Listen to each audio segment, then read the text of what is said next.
देखो यार, अगर तुम लोग हैंगमैन एडम पेज के फैन हो तो ये वीडियो तुम्हारे लिए होने वाली गए, क्योंकि गाइस AEW ने फाइनली हैंगमैन का रिटर्न अनाउंस कर दिया है। AEW में मैट जैक्सन के इंजरी सिचुएशन को लेकर बैक स्टेज से काफी बड़ी अपडेट आ चुकी है।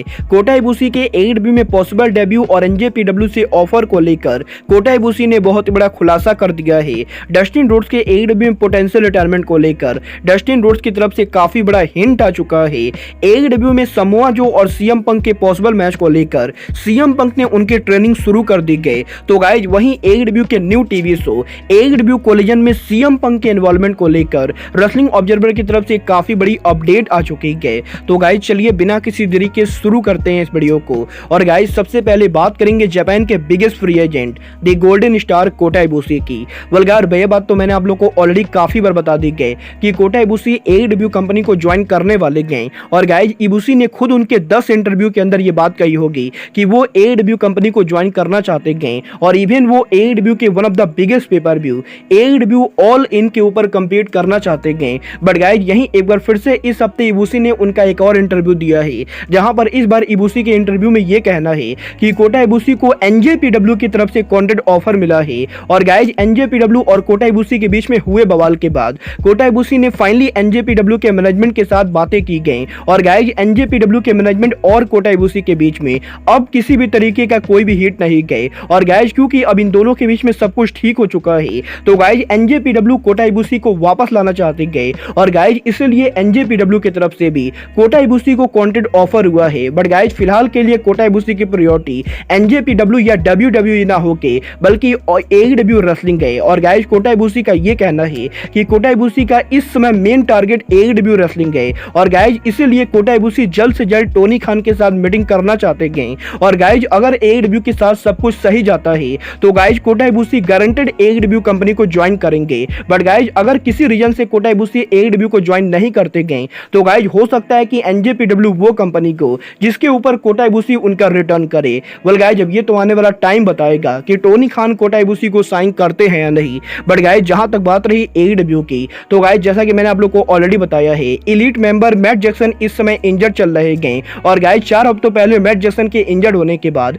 AEW के अंदर हमें एलीट के मेंबर मैट जैक्सन देखने को नहीं मिल रहे थे। बट गाइज अब जबकि मैट जैक्सन AEW के अंदर वापस आ चुके गए और वो AEW के रिंग के अंदर कंपीट कर रहे गए, तो गाइज इस हफ्ते रेसलिंग ऑब्जर्वर का ये कहना है कि AEW के अंदर AEW कंपनी पर्सनली ये एक्सपेक्ट कर रही थी कि मैट जैक्सन कम से कम 1.5 से 2 महीने AEW से बाहर रहेंगे। बट गाइज यहाँ पर मैट जैक्सन की इंजरी टाइम से पहले ही ठीक हो चुकी है। और गाइज मैट जैक्सन के लगातार थेरेपी कराने की वजह से अब मैट जैक्सन AEW के अंदर मेडिकल तौर पर रेसल करने के लिए 100% फिट है। और गाइज इसीलिए AEW के अंदर मैट जैक्सन AEW के हर हफ्ते डायनामाइट पर भी कंपीट करने वाले गए। वेल गाइज देखना बहुत ही दिलचस्प होगा कि AEW के अंदर एलीट और ब्लैकपूल कॉम्बैट क्लब की राइवलरी अब आगे कहां जाती गए। बट गाइज जहां तक बात रही एलीट और मैट जैक्सन की, तो गाइज यहीं इस हफ्ते एलीट के farmer member hangman Adam page के भी AEW में रिटर्न होने को लेकर रेसलिंग ऑब्जर्वर और AEW की तरफ से बड़ी अपडेट आ चुकी है। वेल गाइज ये बात तो हम सभी लोगों को मालूम है कि AEW के अंदर लगभग 1 महीने से हमें हैंगमैन एडम पेज देखने को नहीं मिले गए।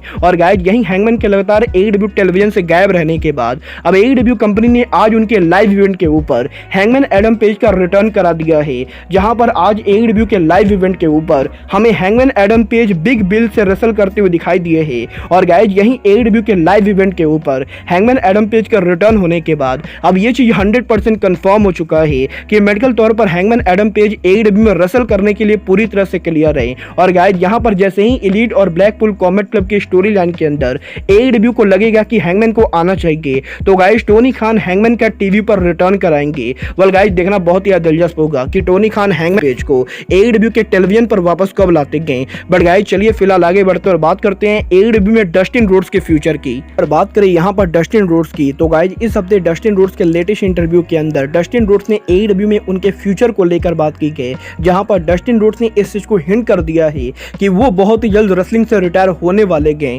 क्योंकि गाइज डस्टिन रोड्स का ये कहना है कि डस्टिन रोड्स के AEW के रिंग्स में कंपीट करने के बाद इस समय डस्टिन रोड्स की बॉडी में काफी ज्यादा पेन होता है। और गाइज रिंग के अंदर डस्टिन रोड्स के नी को मूव करने में भी प्रॉब्लम होती गई। और गाइज जिस तरीके से डस्टिन रोड्स की बॉडी थक रही गई, उसको देखकर डस्टिन रोड्स को यही लगता है कि बहुत ही जल्द उन्हें रेसलिंग से रिटायर लेना पड़ेगा। क्योंकि गाइज डस्टिन रोड्स ये बिल्कुल भी नहीं चाहते गए कि उनके रिंग में बढ़िया से रेसल ना करने के बाद भी वो रेसलिंग रिंग के अंदर कम्पीट करे। और guys Dustin Rhodes wrestling industry के अंदर उन रेसलर्स की तरह बिल्कुल भी नहीं बनना चाहते गए जिन रेसलर्स के लड़ने की काबिलियत के खत्म होने के बाद भी वो सिर्फ पैसों के लिए रेसलिंग बिजनेस में काम करते गए। और गाइस इसीलिए डस्टिन रोड्स का ये कहना है कि डस्टिन रोड्स को जैसे ही ये लगेगा कि वो अब रिंग के अंदर बढ़िया मैचेज नहीं दे सकते गए, वो रेसलिंग इंडस्ट्री से उनका रिटायरमेंट लेंगे। और गाइस डस्टिन रोड्स का ये कहना है कि करीबन 3 डिकेड तक रेसलिंग में काम करने के बाद अब डस्टिन रोड्स को नहीं लगता है कि रेसलिंग में उनके लिए कुछ भी बचा है। और गाइस यहाँ पर वो AEW के अंदर ही उनके रेसलिंग करियर को ओवर करना चाहते गए।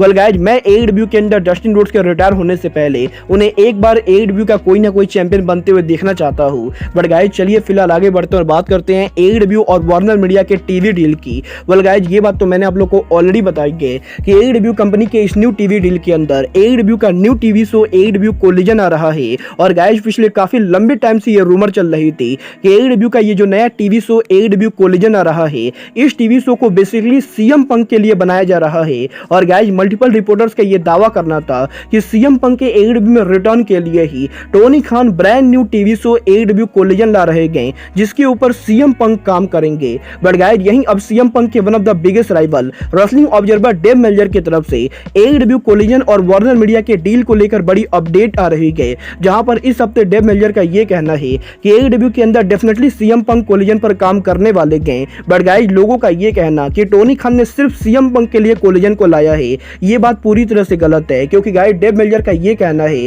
कि AEW के अंदर CM पंक आए या फिर नहीं आए, AEW को उनका नया टीवी शो कोलिजन मिलने वाला था।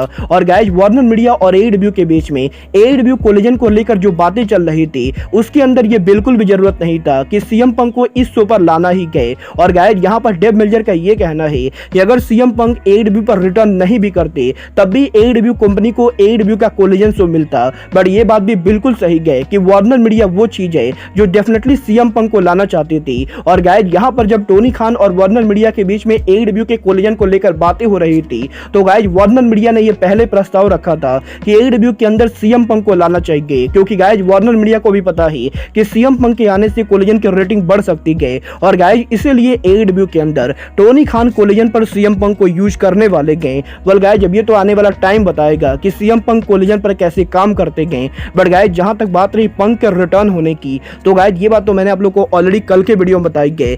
CM पंक के AEW में रिटर्न होने के बाद CM पंक AEW के अंदर समोआ जो के साथ मैच लड़ना चाहते गए। और गाइस इस चीज को लेकर तगड़ी रूमर चल रही गई कि CM पंक के AEW के रिटर्न के पहले मैच के अंदर ही CM पंक समोआ जो को फेस करेंगे। बट गाइस यहीं अब CM पंक के AEW में रिटर्न रूमर्स के बाद CM पंक ने फाइनली इस चीज को हिंट करना शुरू कर दिया है कि वो AEW पर उनका रिटर्न करने वाले गए। क्योंकि गाइस इस हफ्ते CM पंक ने इंस्टाग्राम के ऊपर उनके ट्रेनिंग के वीडियो को शेयर किया है। और गाइस यहाँ पर CM पंक के इस वीडियो के अंदर CM पंक जिम के अंदर ट्रेनिंग कर रहे गए। और गाइस मजेदार बात तो ये है कि CM पंक के इस ट्रेनिंग के अंदर CM पंक बैकग्राउंड के ऊपर जो म्यूजिक यूज कर रहे गए वो म्यूजिक और किसी का नहीं बल्कि समोआ जो का म्यूजिक है। और गाइस यहाँ पर अगर आप लोग इस वीडियो को ध्यान से देखोगे तो गाइस आप लोग को पता चलेगा कि CM पंक बैकग्राउंड के ऊपर जिस म्यूजिक को सुन रहे गए वो म्यूजिक वही म्यूजिक है जो समोआ जो ROH के अंदर यूज किया करते थे। और गाइस यहाँ पर इवन अब CM पंक भी इस चीज को हिंट कर रहे गए कि CM पंक के AEW में रिटर्न होने के बाद वो समोआ जो को फेस करने वाले गए। वेल गाइस देखना बहुत ही दिलचस्प होगा कि टोनी खान समोआ जो और CM पंक की राइवलरी को कैसे बुक करते गए। और गाइस AEW के अंदर समोआ जो और CM पंक का मैच कब और कैसे होता है। बट गाइस फिलहाल के लिए अब आज के इस वीडियो में बस इतना ही। मैं मिलता हूँ आपसे अपने अगले वीडियो में। बट गाइस तब तक के लिए good bye, good night and bang.